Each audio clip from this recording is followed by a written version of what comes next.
Haleluya. Kita datang kepada Tuhan, kita serahkan ibadah kita sore hari ini dalam tangan kuasa Tuhan. Tuhan, kami bersyukur, terima kasih. Kau sangat baik Tuhan. Tuhan berikan kesempatan buat kami untuk datang beribadah kepada Engkau. Terlebih saat ini kami rindu kuasa mengalir roh-Mu kerja atas setiap kami Tuhan. Pribadi, lepas pribadi, rindu Tuhan. Mengalami perjumpaan dengan Tuhan. Dipenuhi dengan Roh Kudus, bahkan dibaptis Roh Kudus. Terima kasih Tuhan, pimpin ibadah kami dari awal tengah sampai pada akhirnya. Kau yang berkuasa mutlak atas setiap kami. Tutup bungkus dengan kuasa-Mu, sehingga kami fokus, arahkan hati, pikiran kami, seluruh kehidupan kami hanya untuk datang menyembah-Mu Tuhan. Demi nama Tuhan Yesus kami mulai ibadah pada sore hari ini. Haleluya. Amin. Yang bersemangat kita bangkit berdiri bersama-sama. Roh Kudus tercurah di tempat ini dengan luar biasa urapannya ajaib. Haleluya.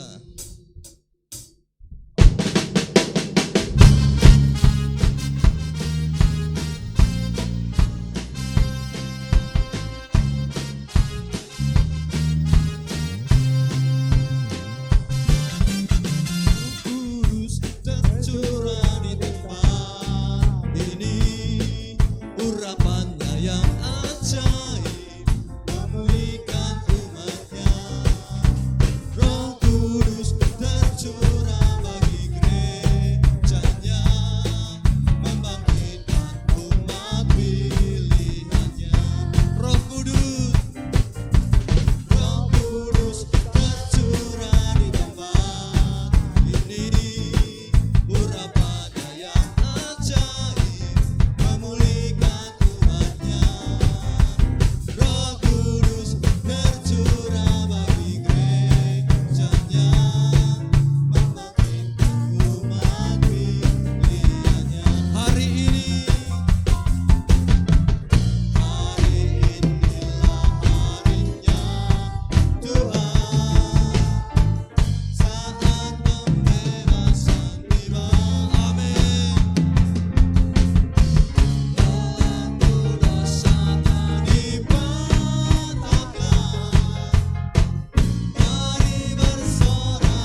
percaya Dia Allah yang besar, amin. Haleluya. Dia terbesar dan mulia, ajaib semua perbuatan. Yesus terbesar, Kau terbesar dan mulia, biarlah semua memuji. Mari kita berjoget buat Tuhan kita, menari buat Allah yang hidup. Biar Roh Kudus dicurahkan dengan luar biasa pada sore hari ini. Haleluya.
ajaib Tuhan.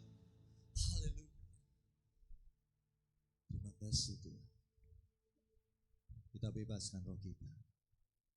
Kita bebaskan biar kita lebih lagi masuk dalam hadirat Tuhan.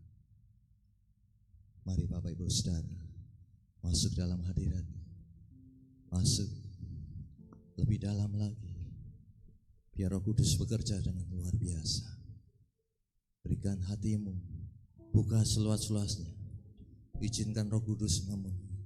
Izinkan Roh Kudus membuat engkau berapi-api, menyala-nyala di sore hari ini. Sehingga engkau akan kepenuhan Roh Kudus.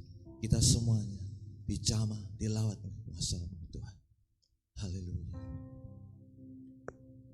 Haleluya. Kasih Tuhan.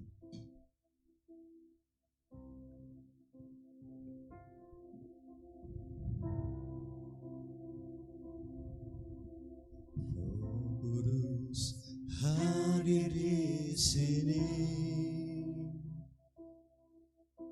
Pribadi yang menawan dan suci. Ku rindu mendekat, mengerti hatimu, berjalan dalam kehendakmu. Roh Kudus yang manis, Roh Kudus manis dalammu. Dia penolong sejati, penolong yang sejati dan suci. Terima kasih Roh Kudus. Ku rindu mendekat, mengerti hatimu, berjalan dalam kuasa-Mu. Bekerjalah ya Roh Kudus, bertatalah lebih lagi. Urapanmu lawan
masuk lebih dalam. Terus cari Tuhan. Terus masuk lebih dalam. Buka hati lebih dalam lagi. Izinkan Roh Kudus berkuasa-Mu. Izinkan Roh Kudus masuk lebih dalam.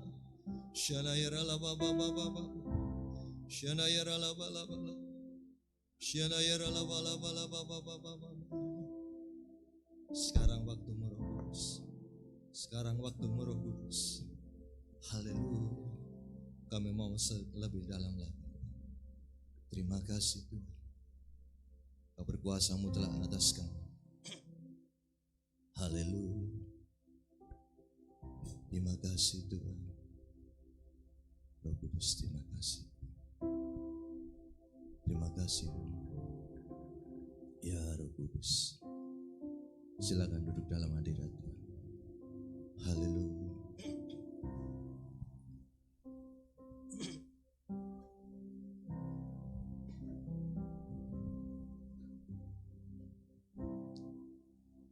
Tuhan hadir di bait kudusnya. Umat mencari wajahnya. Kami mau berseru pada, berseru, berdoa, bersujud menyembah, ya Yesus, menikmati kehadirannya. Tuhan mau dekat dengan umatnya.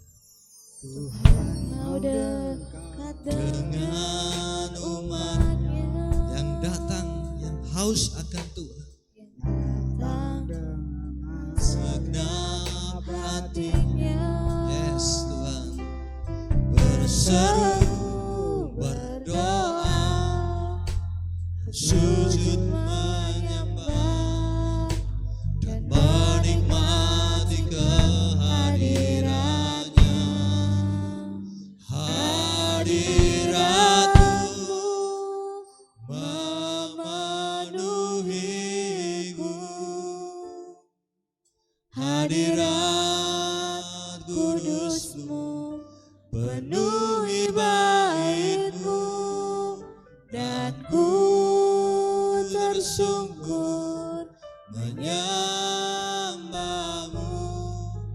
Yang ku nampak hanya kemuliaan-Mu.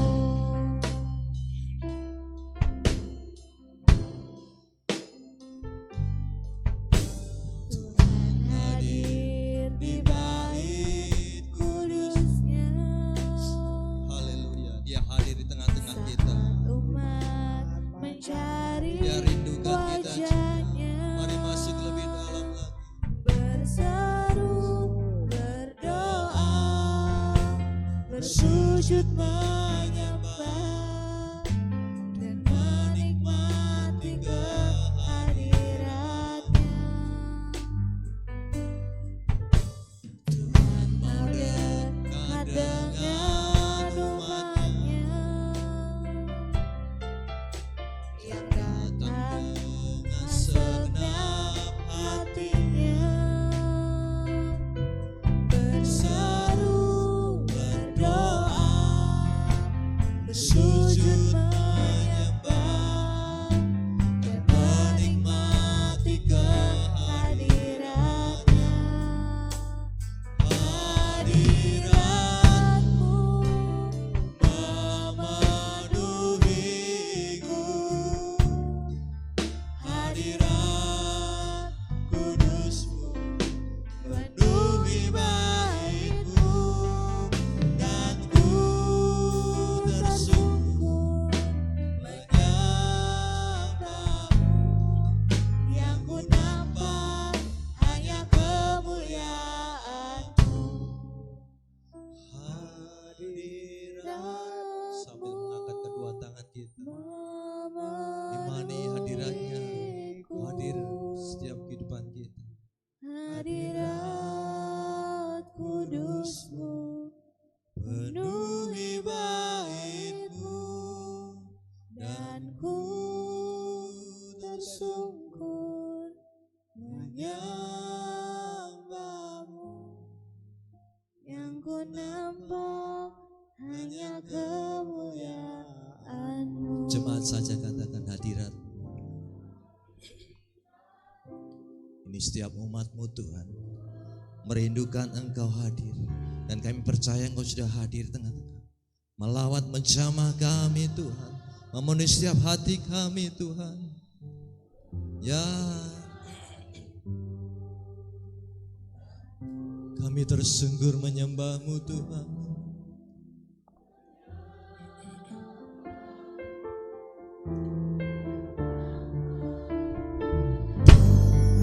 Bersama-sama katakan hadirat-Mu Tuhan.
Shana yara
berdiri sama-sama lagi.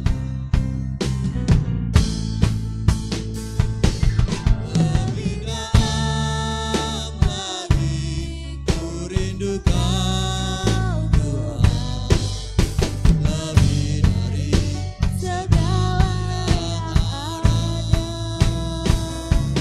lebih dalam lagi ku cinta Kau Yesus, ku mengasihi. Lebih dalam lagi,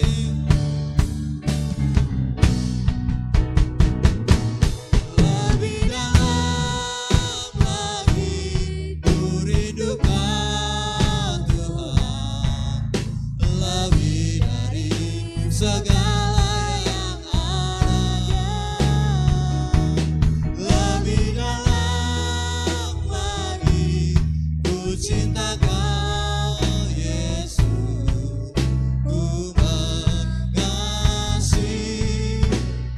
Lebih dalam lagi, lebih dalam. Aku usahakan buat Bapak Gembala. Ku rindu Kau Tuhan, Lebih dari segala yang ada. Lebih dalam lagi ku cinta Kau Yesus, ku mengasihimu. Lebih dalam, Lebih dalam lagi ku rindu Kau Tuhan, lebih dari segala yang ada. Lebih dalam lagi ku cinta Kau Yesus, ku mengasihimu. lebih dalam, Lebih dalam lagi ku rindu Kau Tuhan, lebih dari segala yang ada. Lebih dalam lagi ku cinta Kau Yesus, ku mengasihimu.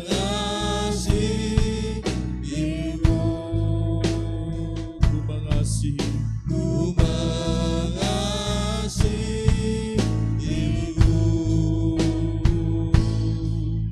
ku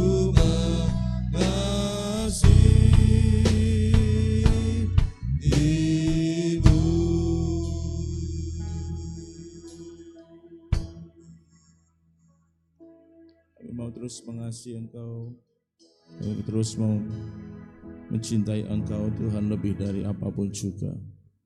Karena hidup kami adalah anugerah-Mu, hidup kami adalah karena kemurahan Tuhan.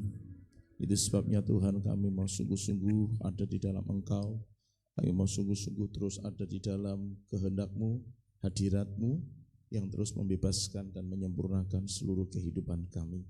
Oleh sebab itu ya Tuhan, sore hari ini kami rindu untuk terus menikmati hadirat-Mu Tuhan. Kami terus rindu menikmati jamahan-Mu. Itu sebabnya Tuhan, Kau terus bekerja di tengah-tengah kami. Dan Kau nyatakan apa yang menjadi kerinduan-Mu atas setiap kami ya Tuhan. Terima kasih ya Bapa di surga, terima kasih ya Tuhan. Ini segenap hidup dan keberadaan kami serahkan dalam tangan-Mu. Dan saatnya Tuhan berbicara kepada setiap kami. Dan buat kami mengerti, memahami apa yang Tuhan sampaikan, ajarkan bagi kami semua. Terima kasih Tuhan, terima kasih. Di dalam nama Yesus Kristus kami berdoa dan kami siap sambut firman-Mu. Haleluya, kita semuanya siap katakan amin. Silahkan duduk Bapak Ibu Saudara yang kasih Tuhan. Shalom, selamat sore. Puji Tuhan, saya percaya setiap kita diberkati Tuhan, amin. Oleh sebab itu Bapak Ibu Saudara yang kasih Tuhan, saatnya mari kita akan sama-sama boleh belajar firman Tuhan. Hari ini saya mungkin sedikit sharing dari firman Tuhan. Maksudnya adalah apa yang saya sampaikan bukan sebuah teori teologi yang terlalu mendalam. Saya hanya mengingatkan beberapa hal dari firman Tuhan, dari beberapa ayat yang kita mungkin sudah pernah dengar. Jadi mungkin saya juga tidak akan membacakan semua ayat-ayat yang ada di situ. Bapak Ibu Saudara bisa catat barangkali. atau nanti bisa dibaca di rumah begitu ya. Nah, Bapak Ibu Saudara yang kasih Tuhan, hari ini kita akan belajar tentang peringatan mengenai Pentakosta, gitu ya. Bahwa di dalam Kisah Rasul pasal 2 ayat 1 sampai dengan yang keempat sudah disebutkan bahwa pada hari Pentakosta ketika murid-murid sedang kumpul dan kemudian mereka sedang berdoa bersama-sama, tiba-tiba turunlah dari langit suatu bunyi seperti tiupan keras yang memenuhi seluruh rumah itu, di mana mereka sedang duduk berdoa dan bersama-sama mereka menanti-nantikan curahan Roh Kudus. Dan Alkitab menuliskan bahwa di saat itulah lidah-lidah api itu turun atas mereka, memenuhi mereka pada saat Pentakosta. Pentakosta adalah arti Pentakosta itu 50 gitu ya. Tetapi 50 itu artinya hari ke-50 setelah Paskah. Di situ Tuhan menjanjikan Roh Kudus dicurahkan. Ya, kemarin beberapa waktu kita sudah belajar, jadi saya nggak perlu panjang lebar soal itu.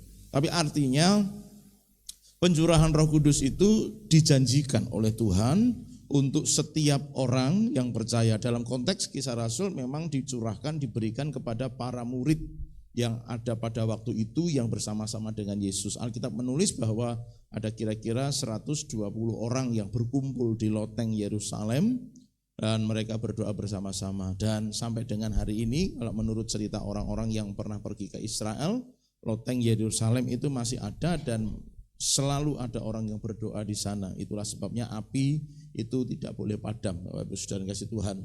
Lalu Bapak Ibu Saudara, dari kitab Yoel pasal 2 ayat 28 dan 29, Tuhan pernah menjanjikan bahwa pada hari-hari itu aku akan mencurahkan rohku ke atas semua manusia, dan pada akhirnya manusia akan bernubuat dan lain sebagainya dan seterusnya. Nah, waktu di mana yang ditetapkan oleh kitab Yoel tidak ada. Artinya apakah ini mengacu pada Pentakosta Kisah Rasul pasal 2? Sepertinya tidak, karena dikatakan bahwa itu nanti ada kaitannya dengan hari Tuhan.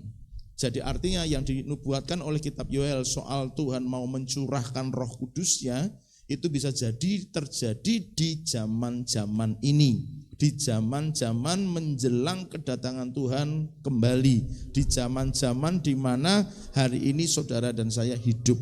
Artinya ada janji tentang curahan Roh Kudus, dan kemudian penggenapannya tentang Roh Kudus yang hadir sudah digenapkan di dalam kitab Kisah Para Rasul pasal 2 yang tadi sudah kita lihat bersama-sama. Yang artinya bahwa hari ini saudara dan saya hidup di zaman di mana Roh Kudus sedang bekerja. Katakan sama-sama, Roh Kudus sedang bekerja.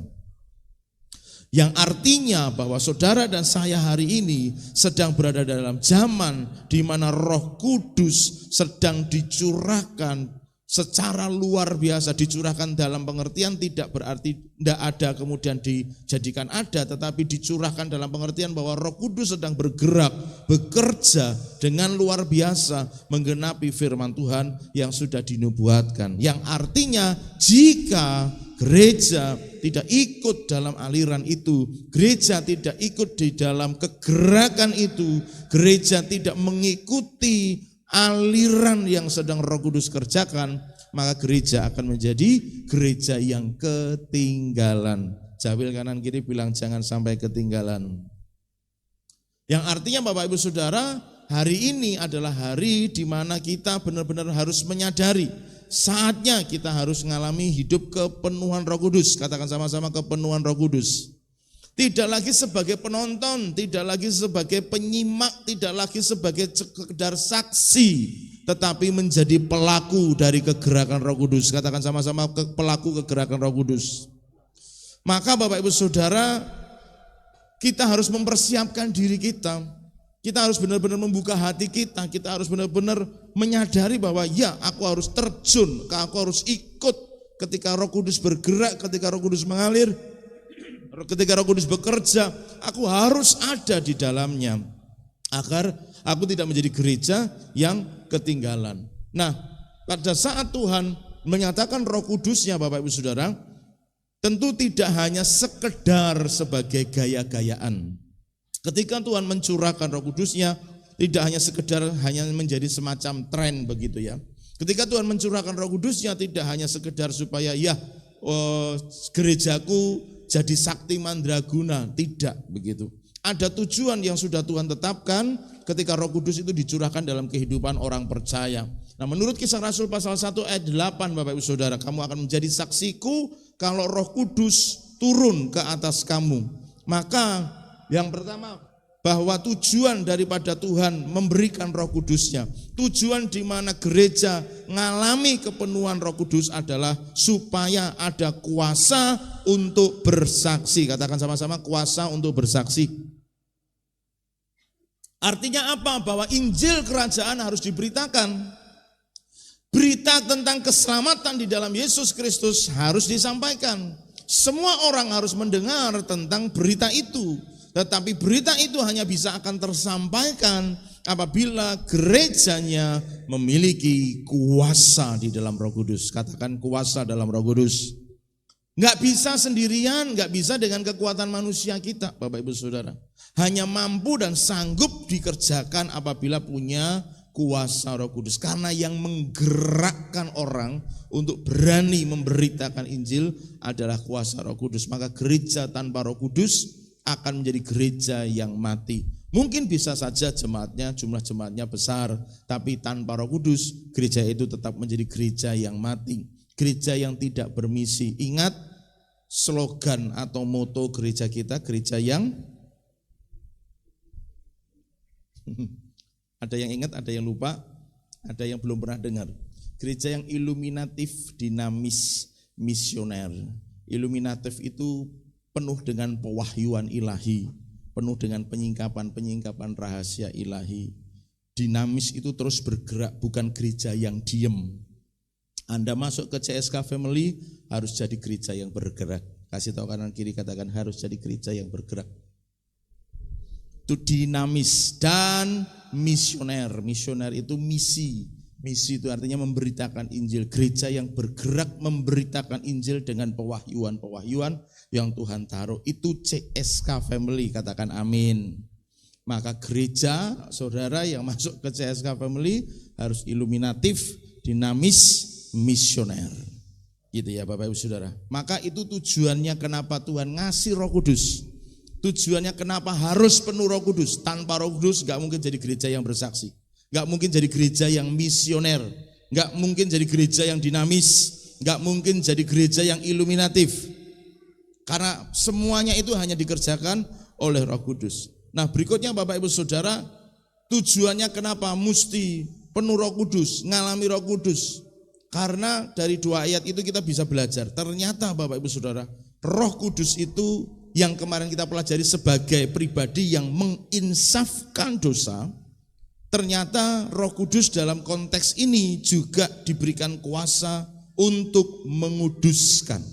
Artinya bahwa tanpa Roh Kudus seseorang akan menjadi semakin lebih sulit untuk tinggal dalam kekudusan. 1 Petrus 1 ayat 2 bagian terakhir dikatakan supaya taat. Orang tidak punya Roh Kudus, tidak punya kemampuan pengudusan. Enggak ada pengudusan, enggak ada kemampuan untuk taat. Maka kalau itu saya simpulkan, gereja yang enggak taat pasti belum penuh Roh Kudus. Atau gereja yang enggak bisa taat, belum bisa taat, gereja yang Roh Kudusnya sudah tidak lagi bergerak seperti pada awal dia terima kuasa Roh Kudus. Gereja yang sudah enggak bisa lagi taat, itu adalah gereja yang api rohnya mulai padam. Jangan sampai padam. Kasih tahu kanan kiri, katakan jangan sampai padam. Amin. Amin. Bapak Ibu Saudara, jaga kuasa, jaga urapan, jaga api itu. Supaya apa? Karena Roh Kudus itu yang membantu menguduskan diri kita. Sehingga kita diberi kemampuan untuk taat. Maka siapapun itu Bapak Ibu Saudara, kalau dia belum tinggal dalam ketaatan yang sesungguhnya seperti yang firman Tuhan katakan, berarti rohnya masih belum menyala-nyala dalam hidupnya. Nah selanjutnya Bapak Ibu Saudara, 1 Korintus 12 ayat yang ke-7 Di situ diceritakan dalam rangkaiannya Roh itu memberikan karunia demi karunia kepada masing-masing orang secara berbeda. Tetapi semuanya itu bertujuan hanya satu, yaitu demi kepentingan bersama. Roh Kudus memberikan karunia-karunia demi kepentingan bersama. Artinya di situ kita bisa melihat tujuan kenapa penuh Roh Kudus, kenapa Roh Kudus dicurahkan, kenapa gereja harus penuh Roh Kudus, supaya terjadi lebih lagi yang namanya kesatuan tubuh Kristus. Maka dari sini kita juga bisa memberikan semacam statement, pernyataan, gereja yang susah disatukan itu berarti kurang Roh Kudusnya. Ya, saya mengatakan kurang itu bukan berarti dalam bentuk wujud prosentase loh ya. Jangan diasumsikan begitu. Kurang itu artinya kurang bekerja, kurang berkarya, kurang maksimal, diizinkan bekerja dalam kehidupan gereja Tuhan. Jadi gereja yang susah disatukan walaupun nampak dalam pengurapan. Bapak Ibu Saudara, saya spill sedikit tentang Yohanes 17. Yohanes 17 itu kan terkenal sebagai doa Yesus untuk kesatuan tubuhnya. Bapak, aku berdoa supaya gitu kan gerejamu itu bersatu seperti aku dan engkau adalah satu, gitu. Kira-kira kesimpulannya Yohanes 17 begitu Bapak Ibu Saudara. Nah, jadi maksud saya gini, gereja itu harus bersatu, katakan amin. Harus bersatu. Justru saya memahami, tadi saya baru dapatnya itu tadi Bapak Ibu Saudara. Ketika gereja bersatu, ketika gereja itu berada di dalam kehendak Tuhan, maka seharusnya gereja dapat bersatu. Dalam pemahaman yang mungkin lebih lebay begitu ya, bahasa saya lebay. Kalau bisa, namanya bersatu pun akhirnya denominasi gereja itu lebur jadi satu nama saja. Gereja tubuh Kristus atau apalah namanya begitu ya. Tapi memang faktanya itu mungkin agak sulit terjadi.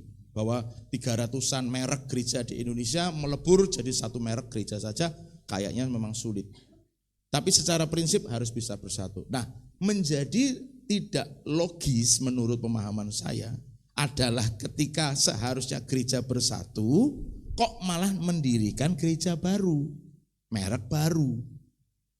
Betul enggak saudara? Logis ya? Saya ajak saudara mikir. Dari mana kesatuannya bila kemudian aku memisahkan diri dengan membentuk merek gereja baru? Nanti yang lainnya begitu lagi. Dari mana konsep kesatuannya bila kemudian merasa bahwa aku sudah bisa mandiri, aku bisa mendirikan gereja baru sendiri, merek gereja sendiri, kemudian aku mendirikan gereja baru dengan merekku sendiri. Di mana konsep kesatuannya?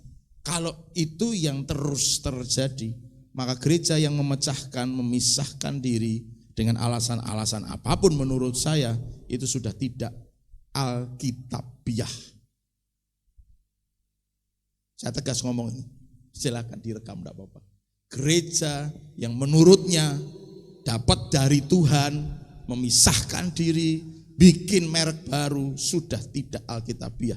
Karena konsep tujuan doa Yesus Yohanes 17 enggak mungkin tercapai bila kemudian merasa mampu, merasa bisa bikin gereja baru, merasa mampu, merasa bisa bikin gereja baru. Di mana kesatuannya kalau begitu? Bahkan tadi yang saya bilang lebay itu kalau mungkin memungkinkan malah justru melebur saja, enggak ada merek ini, enggak ada merek itu, enggak ada aliran ini, enggak ada aliran itu. Jadi satu gereja aja.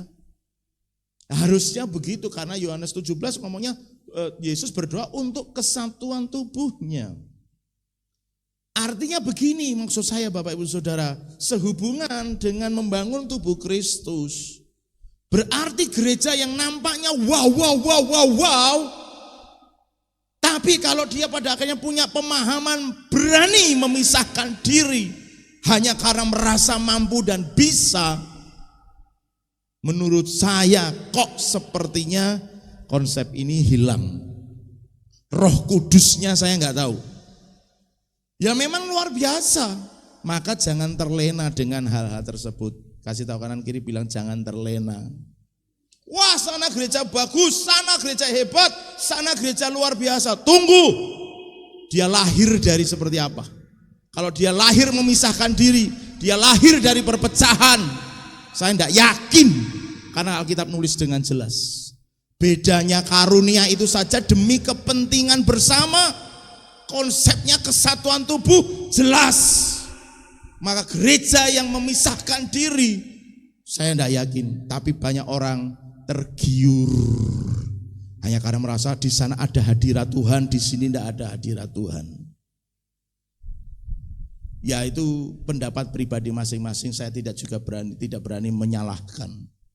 Tetapi berdasarkan firman Tuhan hari ini, kita ngerti Roh Kudus diberikan itu supaya konsep kesatuan tubuhnya terjadi, bukan malah justru terpecah-pecah. Nah, maka kembali ke Bapak Ibu Saudara, orang yang penuh Roh Kudus pasti bersatu. Katakan bersatu. Orang yang betul-betul penuh Roh Kudus pasti bisa bersatu, karena konsepnya sudah jelas. Nah, sekarang bagaimana caranya kita bisa mengalami kepenuhan, Bapak Ibu Saudara?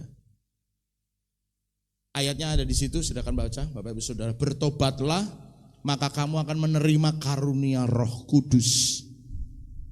Jelas, walaupun itu bicaranya tentang karunia, tetapi nggak mungkin orang yang diberi karunia nggak penuh Roh Kudus, nggak mungkin. Orang yang dikasih karunia pasti ngalami kepenuhan Roh Kudus, karena itu karunia Roh Kudus. Maka Roh Kudus turun, Roh Kudus penuh atas seseorang, dikasihlah karunia. Nggak penuh Roh Kudus dapat karunia, kayaknya nggak mungkin. Karena semua yang tertulis dalam Alkitab jelas, mereka yang diberi sesuatu oleh Tuhan selalu mereka yang ngalami penuh Roh Kudus. Yang nggak ngalami penuh Roh Kudus nggak terima sesuatu dari Tuhan. Maka artinya bertobat menjadi kunci kita bisa ngalami kepenuhan Roh Kudus. Bertobat artinya meninggalkan semua yang jahat dan mengambil langkah untuk mengikuti apa yang menjadi kehendak Tuhan. Tadi di 1 Petrus dikatakan taat. Orang bertobat itu artinya taat. Kasih tahu kanan kiri, katakan bertobat artinya taat. Jadi Bapak Ibu Saudara, tidak mungkin orang penuh Roh Kudus hidupnya nggak bertobat. Ngakunya penuh Roh Kudus, bisa melakukan banyak hal, tapi hidupnya tidak bertobat. Ya mungkin aja kalau memang Tuhan izinkan terjadi, tetapi secara normal pemahaman, secara umum kita bisa belajar bahwa orang yang terima karunia itu orang yang bertobat hidupnya. Maka artinya orang yang mengalami penuh Roh Kudus adalah orang yang bertobat hidupnya. Saudara bisa mungkin cek dalam pengalaman pribadi. Di masa-masa dulu mungkin pernah penuh Roh Kudus, di masa-masa mungkin dulu pernah mengalami namanya kekeringan rohani, kekeringan pengurapan, kekeringan Roh Kudus. Di titik-titik itu bagaimana kondisi situasi ketaatan kita. Di titik-titik itu bagaimana situasi kondisi pertobatan kita. Saudara bisa cek nanti pada akhirnya dan menemukan pasti senada dengan yang saya sampaikan. Adalah bahwa ketika kita mengalami penurunan, pengurapan, katakanlah saja begitu, penurunan nyala apinya mulai redup, itu adalah saat kita hidup dalam ketidaktaatan. Ada banyak hal-hal yang berdosa yang kita lakukan di hadapan Tuhan sehingga kita nggak ngalami kepenuhan Roh Kudus. Kita berdoa secara intens di hadapan Tuhan, tapi nggak ngalami terobosan secara spiritual. Doa kita kering, pelayanan kita kering, ibadah kita kering. Coba cek kembali ke belakang pengalaman kita masing-masing. Di titik itu pasti titik di mana ada banyak ketidaktaatan. Ketidaktaatan dalam iman, ketidaktaatan dalam penundukan diri, ketidaktaatan dalam mungkin hal-hal yang lain. Saudara pasti akan temukan itu. Kita semua pasti mengalami itu. Tetapi hari ini Tuhan mengingatkan kepada saudara dan saya, bagaimana caranya kita bisa mengalami kepenuhan. Ayo sama-sama kita bertobat. Bertobat itu tidak berarti dulu tidak kenal Yesus kemudian menjadi kenal Yesus itu bertobat. Ya, itu pertobatan. Tapi ada istilah dalam Alkitab yang namanya pertobatan setiap hari. Maksudnya apa? Bahwa kan kita kadang-kadang bisa kepleset. Di saat itulah kita sadar, kemudian kita datang kepada Tuhan, kita minta pengampunan, kita berbalik dari jalan kita yang jahat dan sadar kembali kepada apa yang menjadi kehendak Tuhan, itu bertobat. Nanti perjalanan waktu kadang-kadang bisa jatuh lagi, sadar lagi. Gak apa-apa saudara, gak apa-apa dalam pengertian jangan merasa loh kok aku begini ya. Ya itulah manusia, tetapi juga jangan menjadi alasan untuk kita sering jatuh dalam dosa. Wajarlah sering jatuh dalam dosa, toh juga manusia. Ya iya gitu ya, tetapi jangan jadi semacam pembenaran dan pembiasaan. Kalau orang jatuh dalam dosa, ya jatuh dalam dosa sekali itu, besok jatuhnya beda gitu. Jangan jatuh di lubang yang sama lah. Nah, itu namanya belum bertobat Bapak Ibu Saudara. Tapi kalau bertobat itu jatuh di sini, nanti dalam perjalanan hidupnya jatuh di hal yang lain. Tapi bukan berarti harus jatuh, tidak. Tetapi kalau mungkin toh jatuh, itu tidak di lubang yang sama karena sudah bertobat. Nah kalau belum bertobat, ya jatuh di lubang yang sama. Dulu ngomong kotor, setelah katanya bertobat, sudah nangis-nangis, minta ampun, besok ngomong kotor lagi lah, itu namanya belum bertobat. Tetapi saudara dan saya adalah orang-orang yang mendapatkan kasih karunia di hadapan Tuhan, dan kita semua sudah diselamatkan, kita semua sudah hidup dalam pertobatan. Yang sepakat katakan amin. Nah berikutnya Bapak Ibu Saudara, Lukas 11 ayat 13. Terlebih Bapakmu yang di sorga, ia akan memberikan Roh Kudus kepada mereka yang meminta kepadanya. Konteksnya ayat itu ngeri saudara. Jadi itu bicara tentang ular dan kalajengking. Bapakmu yang di dunia tahu cara memberi yang terbaik untuk anak-anaknya. Kalau anaknya minta daging, tidak mungkin dikasih ular. Kalau minta telur, nggak mungkin dikasih kalajengking. Terus ayat ini muncul, apalagi Bapakmu yang di surga, lah hubungannya kalajengking sama Roh Kudus apa gitu kan? Ternyata ayat ini bicara tentang kuasa dan otoritas atas kekuatan musuh. Katakan amin. Maka kaitannya kenapa Tuhan ngomong soal anaknya nek minta daging tidak mungkin dikasih ular, nek minta telur tidak mungkin dikasih kalajengking. Nah, nek kamu minta Roh Kudus pasti dikasih. Karena ternyata itu bicara tentang power, kuasa atas ular dan kalajengking. Ayat lain ngomong apa? Kamu punya kuasa untuk menginjak ular dan kalajengking dan menahan kekuatan musuh sehingga tidak membahayakan. Ingat Bapak Ibu, Roh Kudus itu betul-betul kuasa untuk punya agar kita punya kuasa otoritas mengalahkan si jahat, ular kalajengking. Ada banyak makhluk binatang yang lain yang punya bisa. Tetapi kenapa yang dipakai oleh Alkitab ular dan kalajengking? Bisanya cukup mematikan.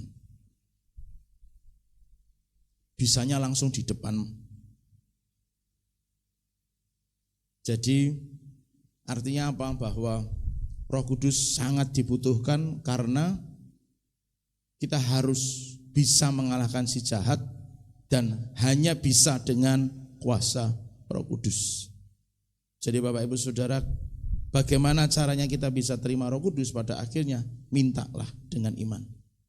Apalagi Bapakmu yang di surga akan ngasih Roh Kudus sama mereka yang minta. Nah pertanyaannya justru di bagian ini. Sudahkah saudara dan saya minta Roh Kudus? Sudahkah saudara dan saya minta kuasa Roh Kudus? Sudahkah saudara dan saya minta pengurapan Roh Kudus? Sudahkah saudara dan saya minta kepenuhan Roh Kudus? Sudahkah minta untuk dibaptis Roh Kudus? Pernahkah kita minta? Karena kalau bagi mereka yang minta, Bapakmu yang di surga pasti ngasih. Katakan sama-sama, pasti ngasih. Jadi kan tinggal kita minta atau enggak. Nah justru di situ Bapak Ibu Saudara. Dalam rangka pencurahan 10 hari selalu dimotivasikan kepada setiap kita yang hadir. Ayo saudara, ayo saudara. Tetapi apakah memang kita minta sama Tuhan? Ada kata-kata minta, Tuhan aku minta engkau penuhi Roh Kudus, aku minta engkau baptis dengan Roh Kudus, aku minta engkau urapi, dan seterusnya. Mintalah, karena itu yang dikatakan oleh firman Tuhan. Cara supaya kita bisa mengalami kepenuhan Roh Kudus adalah minta dengan iman. Lalu yang berikutnya Bapak Ibu Saudara, Efesus 5 ayat 18. Tetapi hendaklah kamu penuh dengan roh. Dalam bahasa Yunaninya itu bentuknya pasif, bukan usaha kita, tapi dengan kita semacam sikapnya jelas sekali, berdoa, memuji, menyembah, nanti Roh Kudus akan memenuhi kita. Jadi bentuknya pasif, bukan kepenuhan Roh Kudus itu artinya ya bukan berarti kita cuma diam-diam aja tanpa penyembahan, tanpa doa, tanpa baca firman, tanpa ibadah, tanpa apapun tiba-tiba penuh, ya enggak. Tapi maksudnya adalah penuh Roh Kudus itu betul-betul adalah hasil karya Roh Kudus buat setiap mereka yang mau meminta kepadanya. Hanya karena Roh Kudus saja. Maka ibarat bahwa kita pengen sesuatu, menginginkan sesuatu kepada orang tua kita, ya kita berbuat sesuatu supaya bahasa manusianya hatinya runtuh dan memberikan apa yang kita inginkan. Kira-kira begitulah. Ayo senengin Roh Kudus, senengin hati Tuhan, senengin hati Bapa di surga. Supaya apa? Roh Kudusnya diberikan, Roh Kudusnya dicurahkan kepada hidup kita. Nyenenginnya gimana? Taat pada setiap perintahnya. Yesus pernah berkata, makananku ialah melakukan kehendak Dia yang mengutus aku. Itu jadi makanannya, melakukan firman, melakukan kehendak Bapaknya, jadi makanannya Yesus. Artinya apa? Bahwa Yesus hidup dalam ketaatan yang sempurna. Tidak ada perintah, tidak ada firman yang tidak dilakukan. Semua yang diperintahkan Bapa kepadanya, semuanya dia lakukan. Itulah kehendak, itulah kemauan. Artinya Bapak Ibu Saudara, bagaimana caranya nyenengin hati Tuhan? Melakukan semua. Katakan sama-sama, melakukan semua. Enggak pilih-pilih. Enggak, aku mau yang ini, aku enggak usah yang ini, aku mau yang itu, enggak usah yang ini. No. Caranya nyenengin apa? Melakukan semua perintahnya. Di saat itulah kemudian kita menundukkan diri, berserah. Tuhan, penuhi aku. Tuhan, baptis aku dengan Roh Kudus. Tuhan, penuhi aku. Tuhan, urapi aku. Tuhan, baptis aku dengan Roh Kudus. Ada penyerahan diri. Bentuk pasif bukan berarti kita tanpa ada upaya, bukan, tetapi bentuk pasif berarti ada penyerahan diri total. Namanya menyerah, ya udah, apapun yang diminta dilakukan, dikerjakan tanpa banyak pertimbangan, tanpa banyak pemikiran. Bapak Ibu Saudara yang dikasihi Tuhan. Jadi ayo belajar ada penyerahan diri kepada Tuhan supaya kita mengalami kepenuhan Roh Kudus. Yang berikutnya Bapak Ibu Saudara, Kisah Rasul 4 ayat 31. Menarik ini Bapak Ibu Saudara. Ketika mereka sedang berdoa, jadi ini kan peristiwanya sudah lepas dari Kisah Rasul pasal 2 Pentakosta ya. Perhatikan ayatnya. Goyanglah tempat mereka berkumpul itu, mirip dengan pasal 2. Dan mereka semua penuh dengan Roh Kudus. Saya tambahkan kata lagi. Karena di Kisah Rasul 2 mereka udah ngalamin. Tempat mereka kumpul goyang, ada tiupan angin keras. Kemudian seperti ada lidah api hinggap di setiap kepala.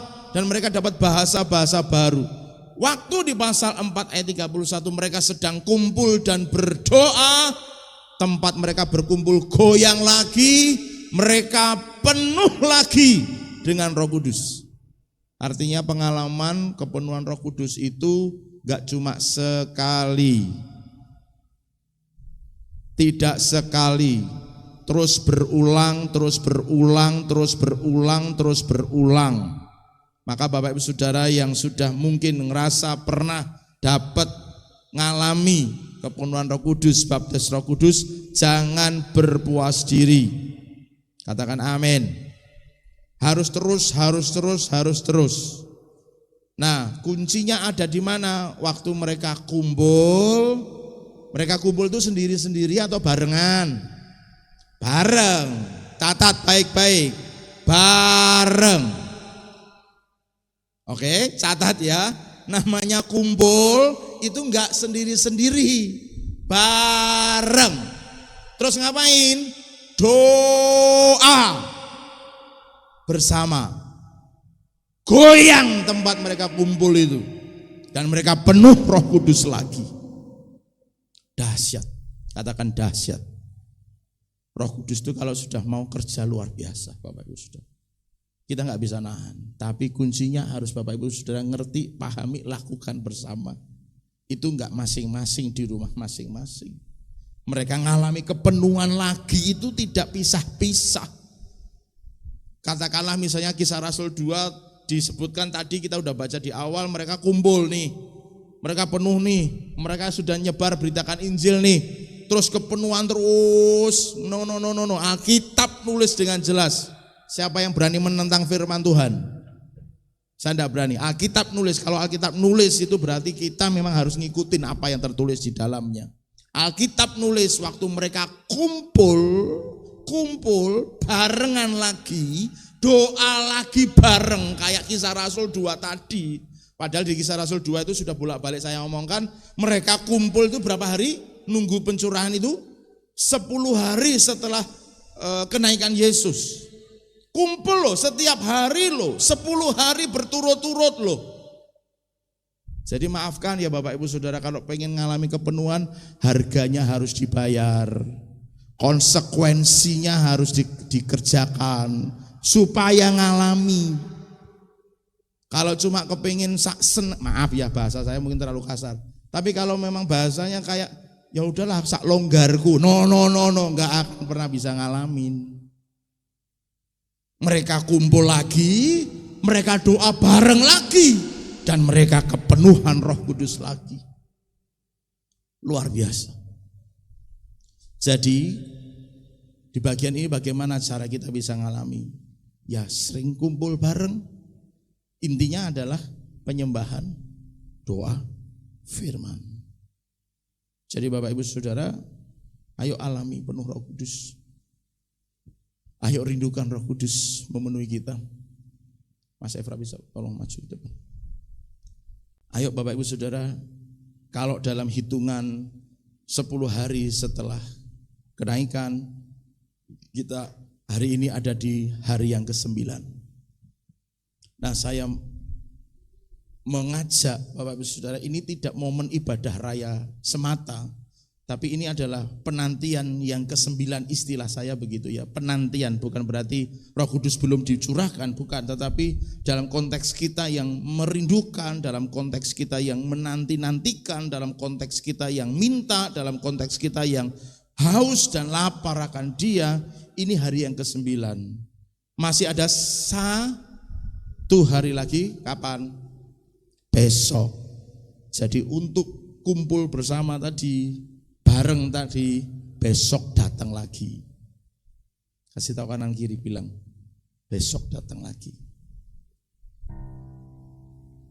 Catatannya jelas tuh Bapak Ibu Saudara. Kisah Rasul 4, mereka kumpul lagi, mereka doa lagi, dan mereka penuh lagi dengan Roh Kudus. Olehnya Bapak Ibu Saudara, sore hari ini saya ajak kita yuk sama-sama buka hati. Saya sampaikan dulu. Bapak Ibu Saudara, jangan tergesa-gesa pengen pulang walaupun kita harus sampai jam 9 malam. Ya, harus. Kenapa? Anda sudah tergesa-gesa, Roh Kudus sudah pamit. Surasa wes mulia weh. Karena kalau kita pengen haus, betul-betul harus ngalami.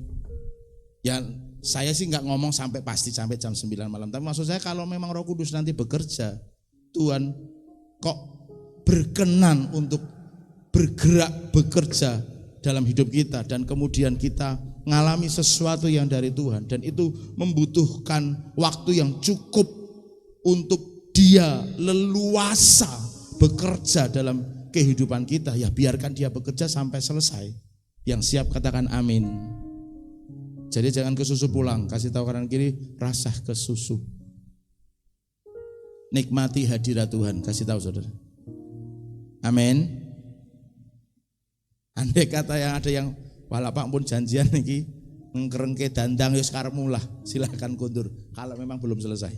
Ya, intinya cuman saya sampaikan apa yang saya pahami dari firman Tuhan, dan Roh Kudus itu pribadi yang sangat-sangat menghargai kerinduan hati seseorang. Kalau yang datang dalam kerinduan yang besar, sungguh-sungguh kepingin ngalami Tuhan, Tuhan pasti akan jamah kok saudara. Amin. Ayo haus, ayo rindu, ayo kepingin ngalami Tuhan. Sekali lagi bagi yang mungkin belum minta, belum pernah minta dengan bahasa kepada Tuhan, Tuhan aku minta penuhi Roh Kudus, aku minta lawat dengan Roh Kudus, aku minta bahwa aku mengalami perjumpaan denganmu dan seterusnya dan sebagainya. Terserah gaya bahasa saudara. Tapi intinya buat saudara yang mungkin belum pernah minta, hanya sekedar datang nyembah Tuhan, ayo minta saudara. Ngomong sama Tuhan, minta, dan dia pasti akan kasih Roh Kudusnya buat kita semua. Mari sama-sama kita datang.